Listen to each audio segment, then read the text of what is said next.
Ladies and gentlemen, welcome back once again to Frontliner Analysis, and thank you so much for your great support always on this platform. Now, my fellow Kenyans, few months ago, an international media house, BBC, that is outside the country of Kenya, aired out a well-researched blood documentary Parliament about what happened in the Republic of Kenya last year during the anti-government protest that really exposed the leadership of President William Samoei Ruto across the world. Because that blood documentary by BBC Report was being streamed by different countries, but not here in Kenya. And that blood documentary that was aired out a few months ago really remind the people of Kenyans of what happened last year in 2024 as we are approaching the next general election that will happen in 2027 August, so that the people of Kenyans can elect again new faces of leaders but not politicians that can serve their interest but not the interest of the government, because the government of the day MPs, senators of the day usually serve the interest of the government but not the interest of the people of Kenya. And this one happened because of the legacy politician. Understand the word legacy politicians. People like Raila Amolo Odinga, William Samoei Ruto, Wetangula, Mudavadi, Joho. These legacy politicians have really messed up with the economy of Kenya. And I'm not afraid to say that the legacy politicians in the Republic of Kenya have totally messed up with our economy.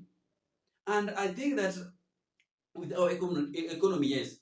And I think that this time around in 2027, we need to done away with all these legacy politicians so that this country can improve in terms of development project and also economically in the Republic of Kenya. If we can done away with the legacy politician, this country can change. And even this matter of the people of Kenyans going to the street so that their demands can be listened can also end up.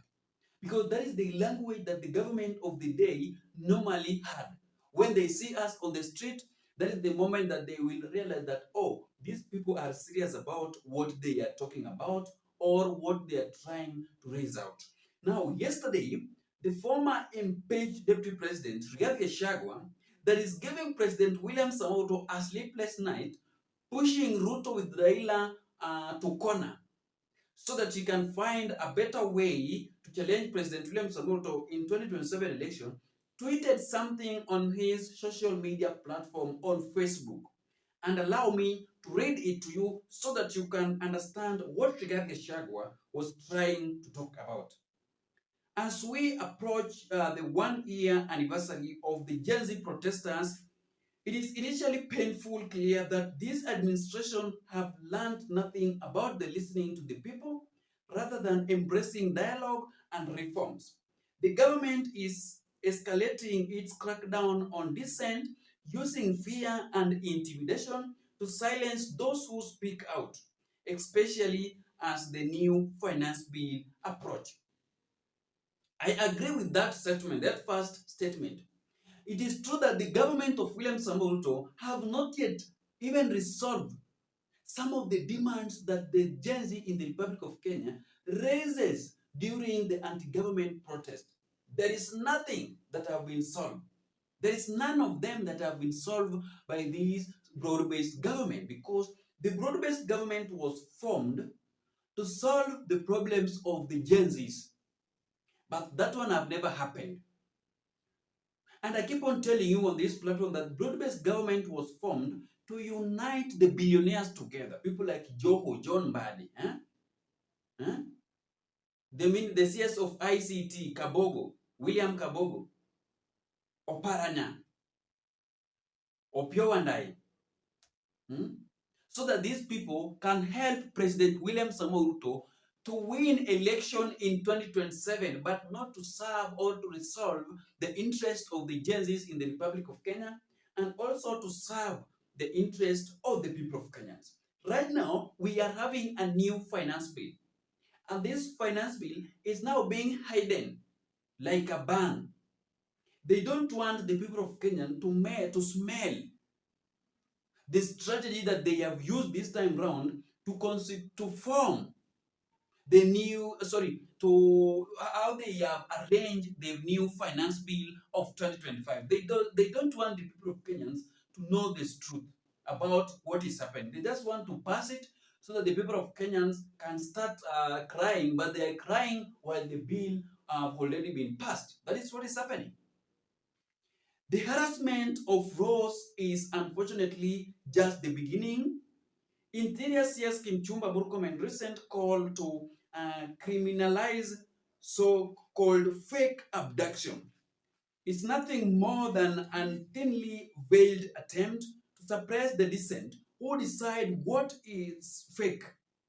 The same administration where the president and his top official dismissal report of the abduction as fake news or self-inflicted only to quietly admit the truth under the public pressure. Yes, this issue of the CS of Interior Murkomen saying that they all happening, the rising of abduction and extrajudicial killings are public, are just a way to silence the public pressure, the truth from the public.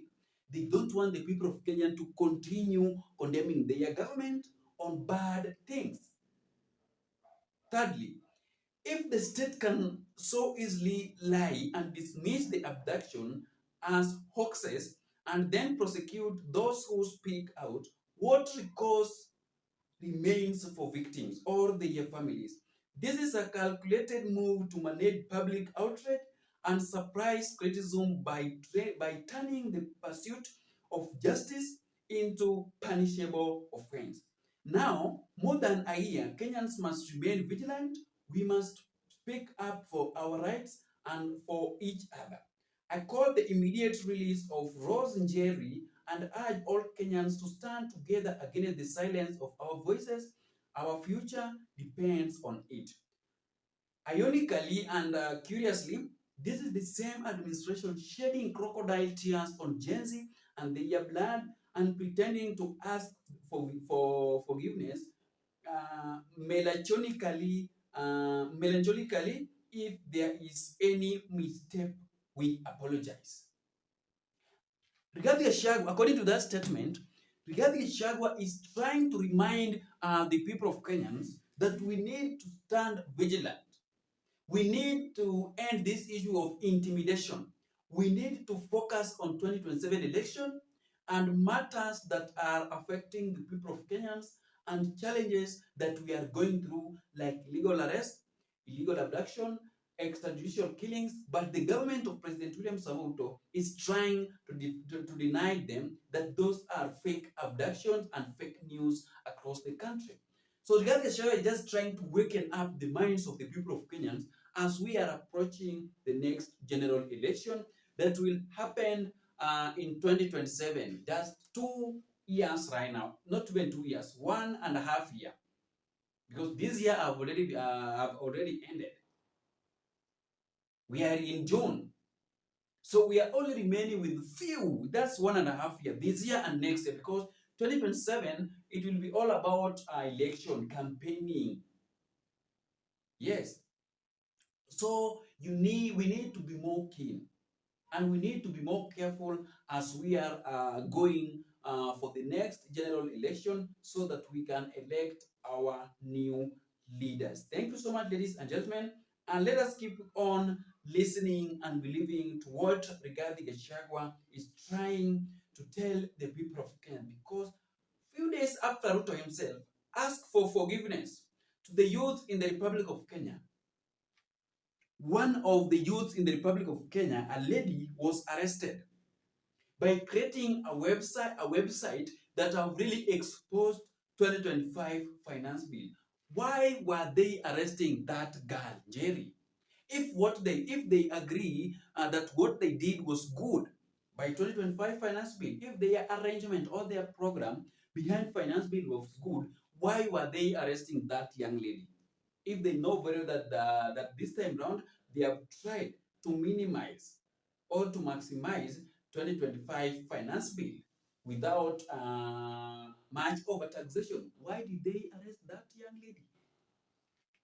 So that one shows you that the apology for President William Samoto was not apology that can be heard,